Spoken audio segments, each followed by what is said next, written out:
우리 하나님 말씀 열왕기하 19장 20절에서 37절까지 말씀입니다. 열왕기하 19장 20절에서 37절까지 말씀입니다. 말씀을 교독해서 읽도록 하겠습니다. 열왕기하 19장 20절에서 37절까지 말씀입니다. 아모스의 아들 이사야가 히스기야에게 보내 이르되 이스라엘 하나님 여호와의 말씀이 내가 아수르 왕 사네립 때문에 내게 기도하는 것을 내가 들었노라 하셨나이다. 여호와께서 아수르 왕에 대하여 이같이 말씀하시기를 처녀딸 시온이 너를 멸시하며 너를 비웃었으며 딸 예루살렘이 너를 향하여 머리를 흔들었느니라. 내가 누구를 꾸짖었으며 비방하였느냐? 누구를 향하여 소리를 높였으며 눈을 높이 떴느냐? 이스라엘의 거룩한 자에게 그리하였도다. 내가 사자들을 통하여 주를 비방하여 이르기를 내가 많은 병거를 거느리고 여러 산 꼭대기에 올라가며 레바논 깊은 곳에 이르러 높은 백향목과 아름다운 잣나무를 베고 내가 그 가장 먼 곳에 들어가며 그의 동산의 무성한 숲풀에 이르리라. 내가 땅을 파서 이방의 물을 마셨고 나의 발바닥으로 애굽의 모든 강들을 말렸노라 하였도다. 내가 듣지 못하였느냐? 이 일은 내가 태초부터 행하였고 옛날부터 정한 바라. 이제 내가 이루어 너로 견고한 성들을 멸하여 무너진 돌무더기가 되게 함이니라. 그러므로 거기에 거주하는 백성의 힘이 약하여 두려워하며 놀랐나니 그들은 들의 채소와 푸른 풀과 지붕의 잡초와 자라기 전에 시든 곡초같이 되었느니라. 내 거처와 내 출입과 내가 내게 향한 분노를 내가 다 아노니 내가 내게 향한 분노와 내 교만한 말이 내 귀에 들렸도다. 그러므로 내가 갈고리를 내 코에 꿰고 재갈을 내 입에 물려 너를 오던 길로 끌어 돌이키리라 하셨나이다.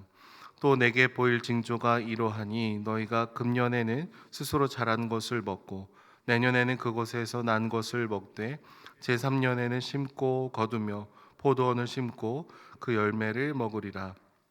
유다 족속 중에서 피하고 남은 자는 다시 아래로 뿌리를 내리고 위로 열매를 맺을지라. 남은 자는 예루살렘에서부터 나올 것이요 피하는 자는 시온산에서부터 나오리니 여호와의 열심히 이 일을 이루리라 하셨나이다 하니라. 그러므로 여호와께서 아수르 왕을 가리켜 이르시기를 그가 이 성에 이르지 못하며 이리로 화살을 쏘지 못하며 방패를 성을 향하여 세우지 못하며 치려고 토성을 쌓지도 못하고 오던 길로 돌아가고 이 성에 이르지 못하리라 하셨으니 이는 여호와의 말씀이시라. 내가 나와 나의 종 다윗을 위하여 이 성을 보호하여 구원하리라 하셨나이다 하였더라. 이 밤에 여호와의 사자가 나와서 아수르 진영에서 군사 18만 5천 명을 친지라. 아침에 일찍 일어나 보니 다 송장이 되었더라. 아수르 왕 사네립이 떠나 돌아가서 니느웨에 거주하더니 그가 그의 신 니스록의 신전에서 경배할 때에 아드람멜렉과 사레셀이 그를 칼로 쳐 죽이고 아라랏 땅으로 그들이 도망하매 그 아들 에살핫돈이 대신하여 왕이 되니라. 아멘. 제가 은혜동산교회 중등부에 부임을 하고 나서 얼마 되지 않았을 때 한 집사님께서 우리 중등부 교사로 자원을 하셨습니다. 그래서 여러분들도 아시다시피 우리 주일학교 여러 부서가 있지만 우리 중학생들은 이 질풍노도의 시기를 보내고 있기 때문에 주일학교 교사로 자원한다라는 것이 생각보다 좀 부담스러운 자리일 때가 있습니다. 근데 제 기억으로는 아직 그 교사를 모집하지 않는 기간이었음에도 불구하고 연중에 굳이 중등부를 자원해서 오신 한 분이 계십니다. 그래서 어떤 또 기도의 응답으로 또 어떤 계기로 우리 중등부에 오시게 되셨습니까? 라고 여쭤봤더니 이분이 우리 은혜동산교회 개척 초창기부터 계셨던 분인데 한 10년 전쯤에 우리 특별 새벽 기도회 기간에 기도 수첩을 교회에서 나눠줬고 그리고 10년 뒤에 하나님께서 나를 이뤄 가실 것에 대해서 꿈을 꾸면서 이렇게 적어보라는 이 기도 수첩을 적었던 적이 있다라고 얘기를 해 주셨어요. 그래서 이 집사님께서는 기도 수첩에 그 당시에는 당장 일어나기 어려운 10년 뒤의 일이니까 이제 꿈을 꾸면서 하나님께서 이루실 일들을 여러 기도 제목을 적어두고 나름 열심히 기도하다가 이제 10년이라는 시간 동안에 이 기도 제목을 까먹으신 겁니다. 근데 어느 날 이제 새로운 집으로 이사를 하려고 짐을 싸고 있는데 이 수첩이 이렇게 딱 떨어지는 거예요. 이삿짐을 정리하다가. 그래서 그 수첩을 펼쳐서 보니까 그게 이제 10년 전에 그 특별 새벽 기도의 기간 동안에 적었던 기도 제목이었습니다. 이 기도 제목을 딱 마주하니까 머리끝부터 발끝까지 전기가 찌릿찌릿 흐르는 것처럼 놀라운 시간이었습니다. 왜냐하면 10년이라는 시간 동안에 나는 이 기도 제목조차 적은 것을 잊어버렸는데 하나님께서 내 삶을 굉장히 신실하게 하나씩 하나씩 인도해 주셨다라는 것을 이제 깨닫게 되었기 때문이죠. 기도 제목이 하나씩 하나씩 다 이루어지는 것을 보면서 나는 신실하지 못했지만 하나님은 언제나 신실하게 나와 함께 하셨구나라는 것을 고백하셨습니다. 그래서 우리 집사님께서 하나님의 살아계심을 깊이 경험한 다음에 그 은혜에 너무 감사해서 가장 잘 안 오려고 했던 우리 중등부에 이렇게 자원을 하셨던 것이죠. 어, 그러면서 저희 이 이야기를 들으면서 우리 담임 목사님 자주 얘기하시는 사자성어가 떠올랐습니다. 적자생존.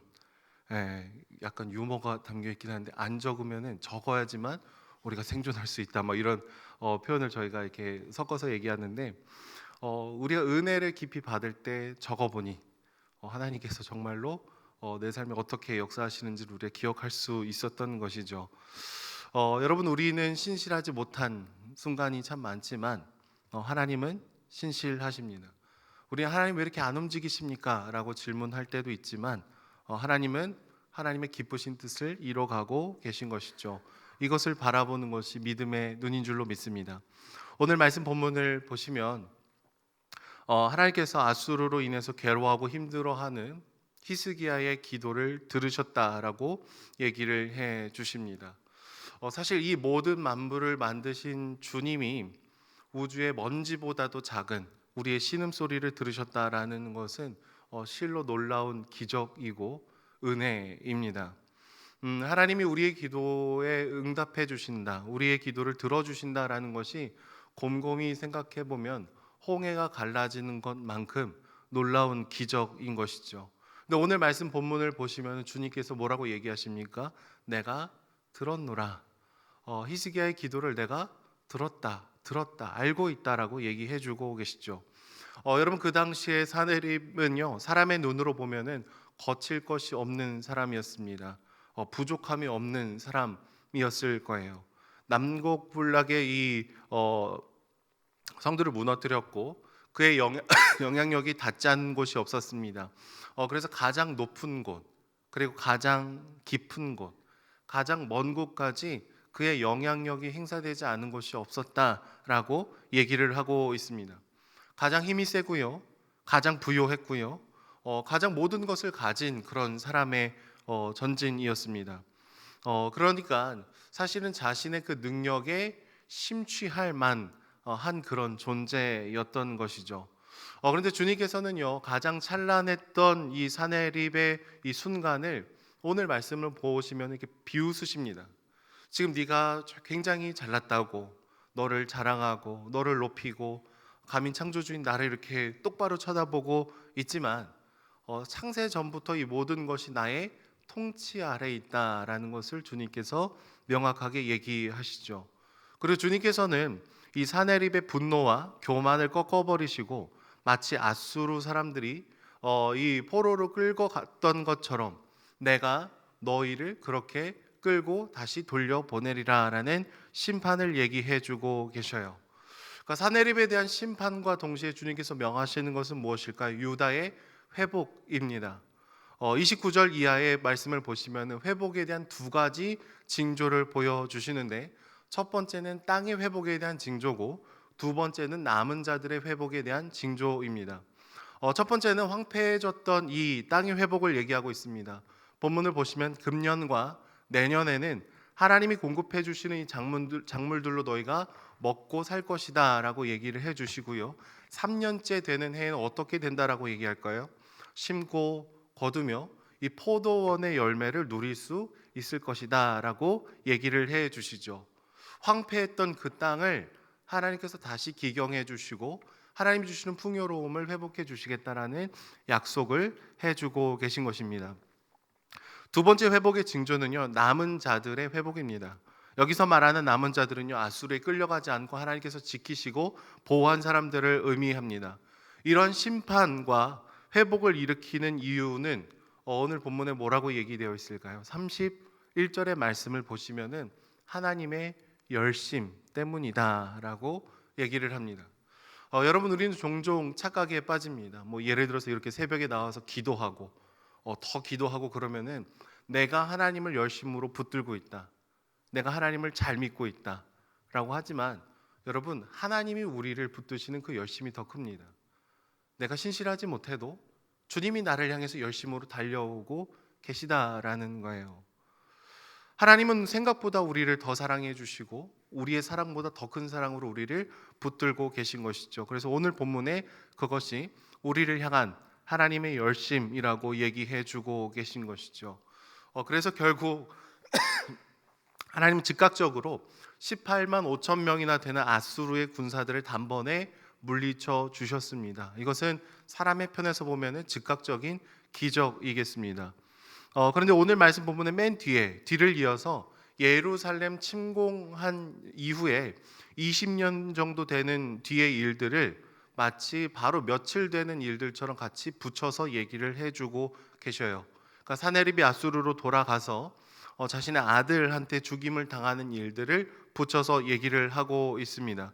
그러면서 주님께서 말씀해 주시는 것은요, 나는 시간을 초월해서 나의 열심으로 나의 말을 성취하는 존재다라는 것이죠. 그러니까 여러분, 오늘의 본문은 이 두 개의 산이 겹쳐서 보이고 있는 것과 비슷합니다. 먼저 가까이 있는 산이 보이고요, 그 산과 겹쳐서 바로 뒤에 어떤 산이 있는 것처럼 보입니다. 일직선상에서 이렇게 보면은 두 산이 굉장히 가까이 있는 것처럼 보여지지만 막상 가보면 첫 번째 산과 두 번째 산 사이에 커다란 간격이 있을 수 있다라는 것이죠. 여러분, 무려 20년 정도의 시간의 간격은 사람의 측면에서 보면은 꽤 긴 기간입니다. 그러니까 하나님이 즉각적으로 응답도 하셨지만 20년 뒤에도 주님께서 신실하게 역사하시는 당신의 일들을 오늘 함께 붙여서 얘기를 해주고 있다라는 거예요. 20년을 기다리는 이 유다 백성들의 입장에서는 어떨까요? 에이 하나님, 사내립을 심판해 주신다고 하면서 왜 20년, 뭐 18년이나 지났는데 19년이나 지났는데 왜 가만히 계십니까? 우리의 입장에선 그렇게 반문을 할 수도 있습니다. 기도 응답이 되지 않는 걸 보니 하나님 당신은 없는 것 같습니다. 기도해도 소용이 없는 것 같습니다. 우리는 하나님에 대해서 부정적으로 생각하거나 아니면 오늘 우리가 하는 기도 자체에 대해서 효용이 없다라고 의심을 할 수도 있는 존재들이죠. 근데 오늘 말씀 본문을 보시면은요, 즉각적으로 주님께서 유다 백성들을 구해 주신 사건들도 나오고 20년 뒤에도 신실하게 역사하시는 하나님의 손길을 분명히 나타내 주고 있다라는 거예요. 근데 우리는 여러분, 하나님을 신뢰하고 하나님을 의지하며 나아가지 않으면은요, 하나님을 기대하지 않고 그러다 보니 기도하지 않고 오늘 우리 삶에 이루어질 수 있는 이 놀라운 경험들조차도 서서히 놓쳐버리게 되는 함정에 빠질 수 있다라는 것입니다. 우리 믿음으로 고백할 수 있었으면 좋겠어요. 여러분, 하나님은 오늘도 역사하십니다. 믿으십니까? 그리고 하나님은 먼 미래에도 동일하게 역사하실 거예요. 우리는 이 두 가지의 믿음 중에 하나만 있으면 우리의 신앙이 굉장히 드라이해질 수 있는 것이죠. 이 두 시간의 간격이 있을 수 있으나 우리가 바라봐야 되는 것은 하나님은 하나님의 때에 하나님의 방법으로 우리를 굳세게 붙들고 계시다라는 것을 기억을 해야 됩니다. 열왕기 하의 말씀을 보면은요, 히스기야에 대해서 얘기를 할 때 가장 많이 얘기하는 것이 신뢰예요. 신뢰. 그가 하나님을 신뢰했다. 정말 힘들고 어려운 순간에 그분을 의지했다라는 것을 반복해서 얘기하고 있는 것이죠. 오늘이라는 시간을 살아갈 때 여러분, 답답하고 힘들고 괴로운 순간들이 참 많습니다. 그러니까 기도해도 또 응답이 되지 않는 문제들도 주어질 때가 있습니다. 목사로서 굉장히 힘들고 어려운 것은 계속해서 기도하는데 성도님들의 상황이 더 안 좋아질 때입니다. 기도하고 전화했는데 더 아파지시거나, 기도하고 전화했는데 더 뭔가 문제가 깊어지고 복잡해지면은 새벽마다 나와서 하나님께 이렇게 기도합니다. 하나님, 오늘 내가 이분을 위해서 한 기도가 어떤 의미가 있습니까? 매주 전화드리고 매주 통화를 해도 하나님, 아무리 기도해도 정말 힘들고 어려워지는데 나의 기도가 의미가 있습니까? 라는 반문을 드릴 때도 있습니다.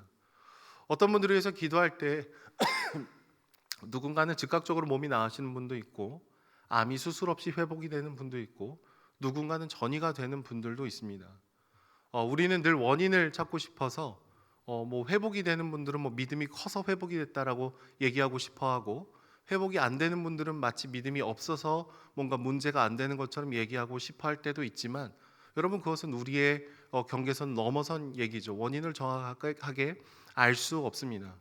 근데 분명한 것은 오늘 지금 우리가 원하는 기도 제목이 다 이루어지지 않는 순간들도 있지만, 오늘 본문처럼 20년의 이 침묵의 간격을 지나가는 순간들도 있겠지만, 결국에는 주님께서 우리를 지키시고 우리를 영원까지 붙들고 계시더라라는 거예요.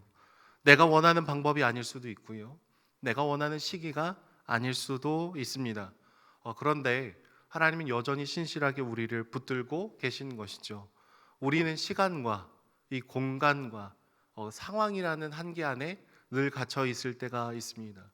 가까이 있는 산에 기도의 응답을 경험하면서 하나님을 찬양할 때가 있는 반면, 저 멀리 있는 산처럼 느껴져서 아무리 기도해도 변하지 않는 우리 삶의 여러 숙제들로 인해서 좌절하고 낭망할 때도 있습니다. 그러나 우리가 두 간격에서 여전히 하늘을 바라보며 주님 오늘도 역사하시고 영원까지 우리를 붙드실 것을 고백하는 저와 여러분들이 되기를 소망합니다. 하나님을 의심하지 아니하고 주님의 신실하심을 따라가는 이 새벽이 되시기를 축복합니다. 기도하겠습니다. 사랑해 주님, 감사합니다. 우리가 신실하지 않지만 주님 신실하게 당신의 열심으로 우리를 붙들고 계심을 주님 믿습니다. 기도의 응답이 될 때마다 우리는 주님을 찬양하지만, 기도의 응답이 되지 않아도 여전히 주님을 신뢰하며 걸어가는 믿음을 보이기를 원합니다. 하나님, 이 간격에서도 주님을 찬양하는 인생 될 수 있도록 붙들어 주시고, 변함없이 주님을 바라보는 믿음의 눈을 소유하는 우리 한 사람 한 사람이 될 수 있도록 주님 축복하여 주시옵소서. 영원까지 우리를 붙드실 주님을 찬양하며 예수님의 이름으로 기도드립니다. 아멘.